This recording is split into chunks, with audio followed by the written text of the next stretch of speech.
नमस्कार, आपके साथ में विजेंद्र सोलंकी। स्वागत है आपका हमारे बेहद खास प्रोग्राम जिसका नाम है आर्ट सिविल लाइन्स से। आर्ट सिविल लाइन्स यानी सीएमआर यानी सूबे के मुखिया का ठिकाना, यानी वो घर जहां मुख्यमंत्री रहते हैं और तय करते हैं राजस्थान का भविष्य। फिलहाल प्रदेश के साथ ही इस घर पर भी अशोक गहलोत का राज है। यही वो पावर सेंटर है जहां से प्रदेश की राजनीति की ABCD तय होती है। यहीं से तय होता है किसको कितना, कहां, कब और क्या मिलेगा। इसी पावर सेंटर की हर हलचल पर हमारी खास नजर रहेगी और हर खबर से आपको रूबरू भी कराएंगे, यानी दिखाएंगे आर्ट सिविल लाइन्स की हर हलचल।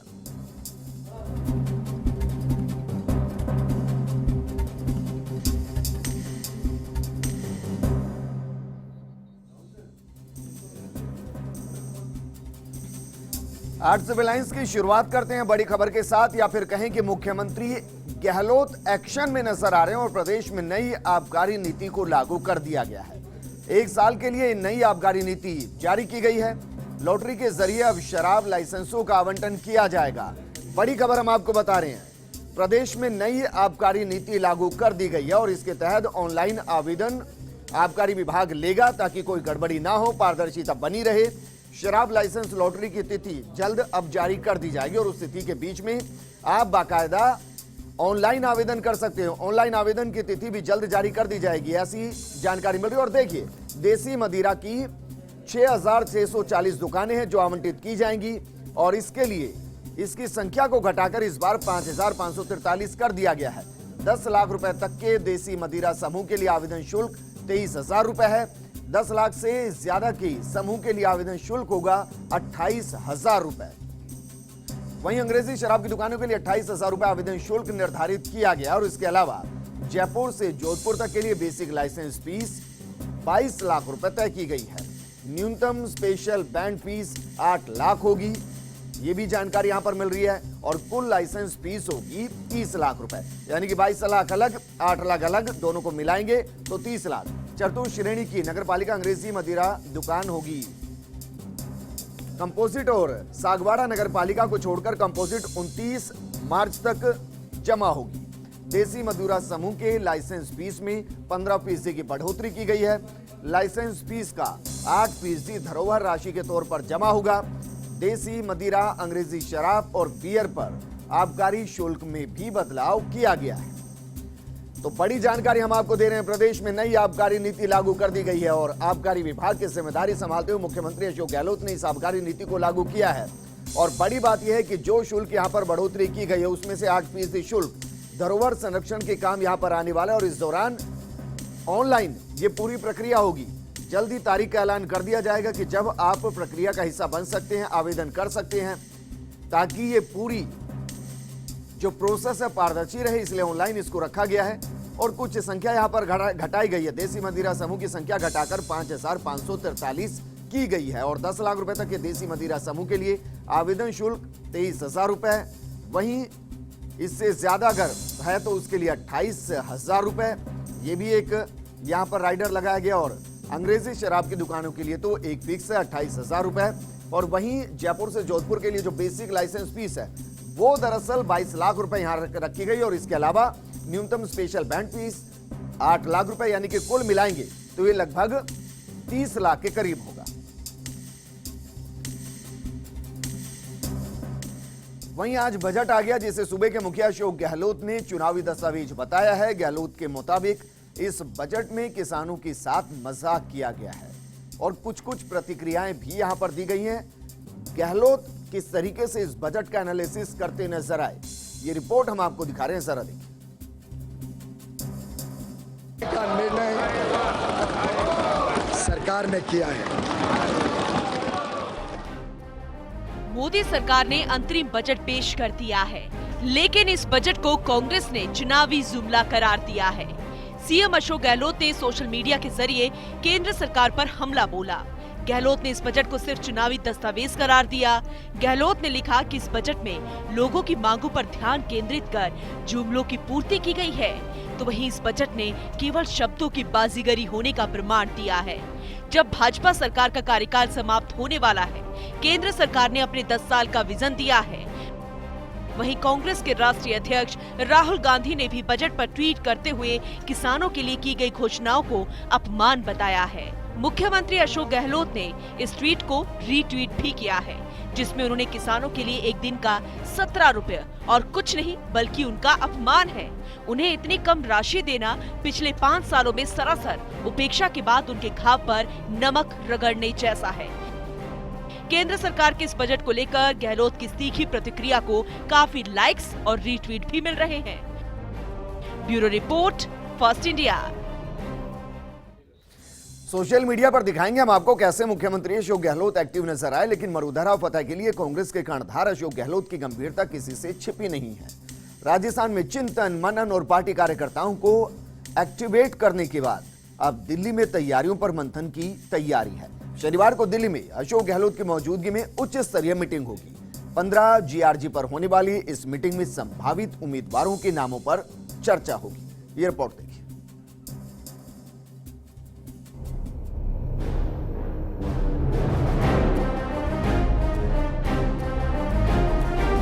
कांग्रेस की चुनावी नैया के मुख्य कर्णधारों में से एक अशोक गहलोत लोकसभा के रण की तैयारी में पूरी शिद्दत से जुटे हैं। देश भर में पार्टी की चुनावी तैयारियों के साथ साथ मरुधरा में मिशन 25 की जिम्मेदारी उनके कंधों पर ही है।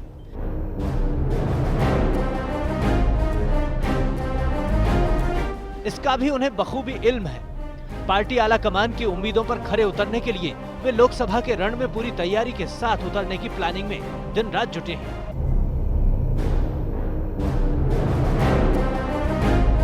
इसके लिए पूरी पार्टी को अंदरूनी तौर पर एक्टिवेट कर दिया गया है। हर एक सीट पर अपराजेय प्रत्याशी उतारने की कवायद के मद्देनजर हर गणित को कसौटी पर कसा जा रहा है। सीट के मिजाज, स्थानीय मुद्दे, जातीय समीकरण और उम्मीदवारों की सियासी जमीन की गहनता से पड़ताल की जा रही है। जैसे जैसे दिन बीत रहे हैं, इन तैयारियों में तेजी बढ़ रही है। मरुधरा में प्रत्याशियों का चयन करने के लिए खुद कमान सीएम गहलोत ने अपने हाथ में ले रखी है। पिछले दिनों पार्टी के वरिष्ठ नेताओं के साथ साथ पार्टी के ग्रासरूट लेवल के नेताओं के साथ भी सीएम ने चर्चा की और वास्तविक स्थितियों को परखा। सीएम की इन तैयारियों में एक महत्वपूर्ण पड़ाव शनिवार को आने वाला है, जहां मुख्यमंत्री अशोक गहलोत की मौजूदगी में दिग्गज नेताओं की उच्च स्तरीय मीटिंग रखी गई है। 15 जीआरपी पर होने वाली इस मीटिंग में मरुधरा से पार्टी के 25 सांसदों को लोकसभा पहुंचाने की रूपरेखा पर विचार विमर्श किया जाएगा। इस मीटिंग में खास तौर पर चर्चा संभावित उम्मीदवारों के नाम पर होगी। मिशन 25 का काउंटडाउन शुरू। कांग्रेस दिल्ली में करेगी उम्मीदवारों पर मंथन। संभावित उम्मीदवारों के पैनल पर होगी चर्चा। इस अहम मीटिंग में मौजूद रहेंगे दिग्गज नेता। पार्टी नेताओं के साथ मंथन करेंगे अशोक गहलोत। 25 सीटों पर आए फीडबैक पर होगी चर्चा।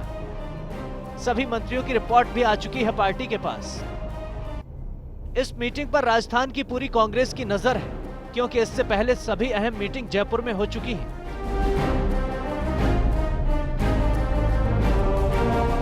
कांग्रेस पार्टी ने सभी जिला मुख्यालयों पर अपने प्रतिनिधि और मंत्रियों को भेजकर रिपोर्ट मंगाई थी। मंत्रियों ने संभावित उम्मीदवारों के नाम पार्टी को सौंप दिए। उसके बाद जयपुर में लोकसभा सीटवार 8 सिविल लाइंस पर मैराथन बैठकें हो चुकी हैं। खुद सीएम अशोक गहलोत ने पार्टी के वरिष्ठ नेताओं के अलावा विधायक, प्रधान, जिला प्रमुख और अन्य पदाधिकारियों के साथ तैयारियों का खाका खींचा। इस बात पर मंथन किया गया कि किस तरह पार्टी को लोकसभा चुनाव में जिताया जा सके। रामगढ़ विधानसभा चुनाव में जीत के बाद कांग्रेस कार्यकर्ताओं और पदाधिकारियों में जबरदस्त उत्साह है।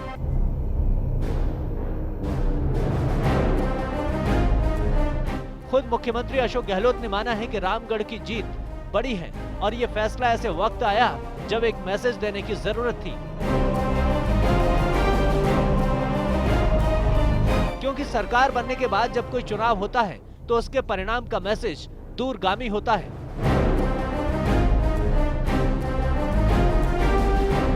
ये परिणाम भी लोकसभा चुनाव की तैयारियों को और बल देगा। देखिए, लोकसभा चुनाव तैयारी चल रही थी, उसमें बाई इलेक्शन स्वाभाविक था कि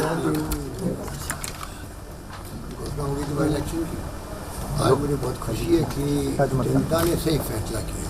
बहुत मिशन 25 जो हम लोग चाहते हैं कि अगली चुनाव में 25 सीटें जीते हम लोग, ये जनता ने एक संदेश दे दिया, रामगढ़ की जनता ने, और जिससे हम आगे और बढ़ेंगे। मैं रामगढ़ के तमाम मतदाताओं को बहुत बहुत धन्यवाद देता हूँ, आभार प्रकट करता हूँ। उन्होंने सही फैसला किया, ऐसे वक्त किया है जब एक मैसेज देने की आवश्यकता थी। बाई इलेक्शन एक मैसेज देता है कि सरकार बनने के बाद में चुनाव होता है। मुझे बहुत खुशी है और मैं तमाम कार्यकर्ताओं को भी बहुत धन्यवाद कि उन्होंने खूब मेहनत करी, कसर किसी ने नहीं छोड़ी। रामगढ़ से ये मायने रखता है और ये लोकसभा चुनाव में हमारी तैयारी और बल देगा। हमारे कार्यकर्ताओं का उत्साहवर्धन होगा पूरे प्रदेश के अंदर और हम मिशन 25 अभी तक बढ़ेंगे आगे। पार्टी ने लोकसभा चुनाव की तैयारियों के मद्देनजर शक्ति केंद्रों के माध्यम से मजबूत कार्यकर्ताओं की फौज तैयार करनी शुरू कर दी है।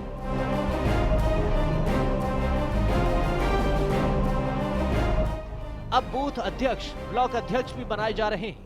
घर घर कांग्रेस अभियान भी चलाए जाने की प्लानिंग है।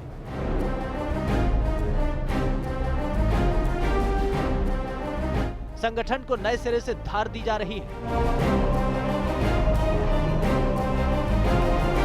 पहले से ही उत्साहित कार्यकर्ताओं को बूस्ट किया जा रहा है। कार्यकर्ताओं को बाकायदा ट्रेनिंग भी दी जा रही है। मजबूती के साथ ही जिताऊ उम्मीदवार की तलाश भी जारी है। पार्टी का पूरा फोकस इस बात पर है कि मरुधरा की हर एक सीट कांग्रेस के नाम पर दर्ज हो। इसके लिए पहले की रणनीतियों में भी जरूरत के हिसाब से बदलाव किए जाने के संकेत मिले हैं। पहले चर्चा थी कि विधायकों को मैदान में नहीं उतारा जाएगा, लेकिन अब इस बात के संकेत मिलने लगे हैं कि जिताऊ विधायकों को भी लोकसभा में उतारा जा सकता है। कुल मिलाकर उत्साह से लबरेज कांग्रेसी फौज के सेनापति अशोक गहलोत मरुधरा में पंजे का परचम लहराने के लिए बेताब हैं। उनका उत्साह देखकर पार्टी कार्यकर्ता ही नहीं, शीर्ष नेतृत्व तक गदगद है। अशोक गहलोत के ऊपर पार्टी नेतृत्व का कितना भरोसा है, इसे ऐसे समझा जा सकता है कि खुद कांग्रेस अध्यक्ष राहुल गांधी राजस्थान की सरजमी से ही लोकसभा का चुनावी शंखनाद कर चुके हैं।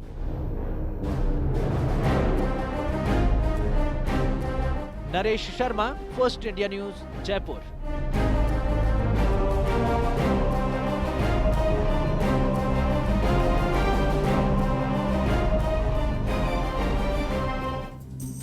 और सिविल लाइंस में यहाँ रुक रहे हैं छोटे से ब्रेक के लिए, लेकिन आप कहीं मत जाएगा। ब्रेक के बाद हम आपको बताने वाले हैं सोशल मीडिया पर मुख्यमंत्री अशोक गहलोत किस तरीके से एक्टिव नजर आए और क्या कुछ उन्होंने प्रतिक्रियाएं दी। जल्द हाजिर होते हैं। ब्रेक के बाद आपका स्वागत है। सूबे के मुखिया अशोक गहलोत चाहे कितने ही बिजी क्यों ना हो, वो सामाजिक सरोकारों से कभी पीछे नहीं हटते और यही कारण है कि उन्हें जननायक कहा जाता है। मुख्यमंत्री अशोक गहलोत ने आज पूर्व सीएम जगन्नाथ पहाड़िया की कुशलक्षेम जानी। आपको बता दें कि जगन्नाथ पहाड़िया एसएमएस अस्पताल में भर्ती हैं, जहां उनका इलाज चल रहा है। अशोक गहलोत ने एसएमएस अस्पताल पहुंचकर पहाड़िया की कुशलक्षेम पूछी और डॉक्टर से उनके इलाज के बारे में जानकारी ली।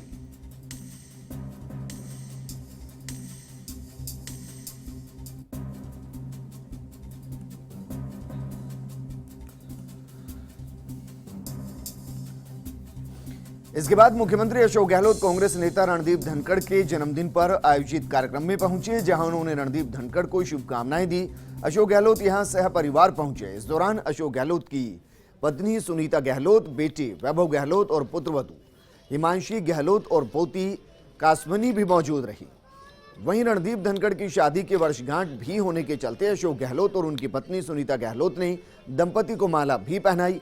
कार्यक्रम में मंत्री लालचंद कटारिया, विधायक राजकुमार शर्मा समेत कई दिग्गज नेता मौजूद रहे।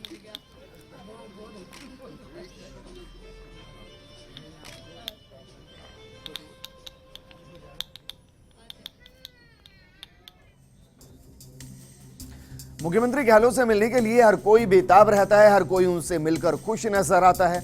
ऐसा ही कुछ नजर आया जब अशोक गहलोत से उनके आवास पर नेशनल कैडेट कोर यानी एनसीसी के कैडेट्स ने मुलाकात की। इन 111 कैडेट्स ने दिल्ली में आयोजित गणतंत्र दिवस कैंप में हिस्सा लिया था।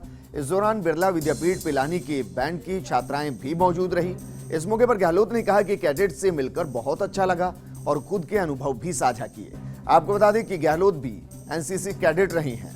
इस मौके पर गहलोत ने सभी कैडेट्स को गणतंत्र दिवस कैंप में हिस्सा लेने पर बधाई दी। साथ ही गहलोत ने गणतंत्र दिवस कैंप में उत्कृष्ट प्रदर्शन कर गोल्ड मेडल प्राप्त करने वाली सार्जेंट वत्सला वशिष्ठ और सिल्वर मेडल प्राप्त करने वाले अंडर ऑफिसर यशवेंद्र थनुआ को भी उपलब्धि पर बधाई दी। दरअसल राजस्थान में स्कूल कॉलेजों के कुल 52,000 विद्यार्थी एनसीसी कैडेट के रूप में प्रशिक्षण लेते हैं। इनमें से चयनित 111 कैंडिडेट्स रिपब्लिक डे कैंप 2019 में हिस्सा लेते नजर आए थे। राजस्थान एनसीसी की टीम ने कैंप में 11वां स्थान प्राप्त कर उल्लेखनीय उपलब्धि अर्जित की। प्रदेश के जयपुर, जोधपुर, उदयपुर और कोटा एनसीसी ग्रुप हेडक्वार्टर से कैंडिडेट्स को इस कैंप में हिस्सा लेने का अवसर मिला।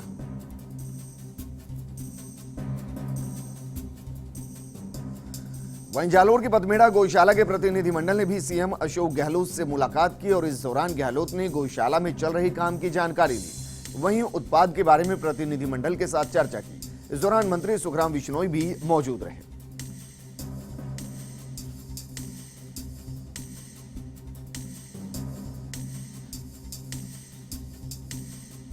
और अब आपको दिखा दें मुख्यमंत्री अशोक गहलोत सोशल मीडिया पर किस तरीके से सक्रिय नजर आए, क्या कुछ उन्होंने ट्वीट किए हैं, ये हम आपको दिखाते हैं और साथ के साथ आपको फेसबुक वॉल भी दिखाएंगे। लेकिन पहले ट्विटर का रुख कर लेते हैं। मुख्यमंत्री अशोक गहलोत ने लगभग 2 घंटे पहले ट्वीट किया और ट्वीट ये कि एसएमएस अस्पताल में जाकर पूर्व मुख्यमंत्री जगन्नाथ पहाड़िया से वो मिलने पहुंचे और इस फोटो को उन्होंने ये ट्वीट किया है। 606 लोगों ने 2 घंटे के अंदर इसको लाइक किया और 101 लोगों ने इसको रीट्वीट भी कर दिया है। इसके अलावा उन्होंने राहुल गांधी और कांग्रेस से जुड़ा एक लिंक यहां पर रीट्वीट किया है जो राफेल डील को लेकर है। इसको भी 532 लोगों ने लाइक किया, 139 लोगों ने इसको रीट्वीट किया है। जो खबर हमने अभी आपको बताई थी, पथमेड़ा गौशाला से आए प्रतिनिधिमंडल से मुख्यमंत्री अशोक गहलोत ने मुलाकात की, वहां के कार्यों के बारे में जाना। 695 लोगों ने इसको भी लाइक किया है और 134 लोगों ने इसको रीट्वीट किया है। इससे पहले हमने आपको खबर दिखाई थी एनसीसी कैडेट्स की जो मुख्यमंत्री से मिलने पहुंचे थे। ये फोटो भी यहाँ पर रीट्वीट किए गए हैं। और अब जरा फेसबुक का रुख कर लेते हैं कि फेसबुक पर किस तरीके से मुख्यमंत्री अशोक गहलोत एक्टिव नजर आए हैं। ये फेसबुक वॉल मुख्यमंत्री अशोक गहलोत की और इस पर क्या कुछ वो लिख रहे हैं ये हम आपको दिखाएंगे। लेकिन एक बार फिर से ट्विटर पर जरा देख लेते हैं कि और इसके अलावा क्या कुछ उन्होंने यहां पर ट्वीट किए हैं। जब ट्विटर पे हम इससे नीचे जाते हैं तो मुख्यमंत्री अशोक गहलोत राहुल गांधी की प्रेस कॉन्फ्रेंस को जो राफेल डील को लेकर है उसको लाइव यहां पर करते नजर आते हैं। और ये जरा देखिए फेसबुक वॉल पे भी अमूमन वही सारे फोटो और वही सारी पोस्ट जो ट्विटर पर मुख्यमंत्री ने की। पूर्व मुख्यमंत्री जगन्नाथ पहाड़िया से मिलने एसएमएस पहुंचे, इसको 396 लोगों ने कमेंट किया है, 334 लोगों ने शेयर किया और पथमेड़ा के ये फोटो इसको भी 250 कमेंट और 337 शेयर अभी तक मिल चुके हैं।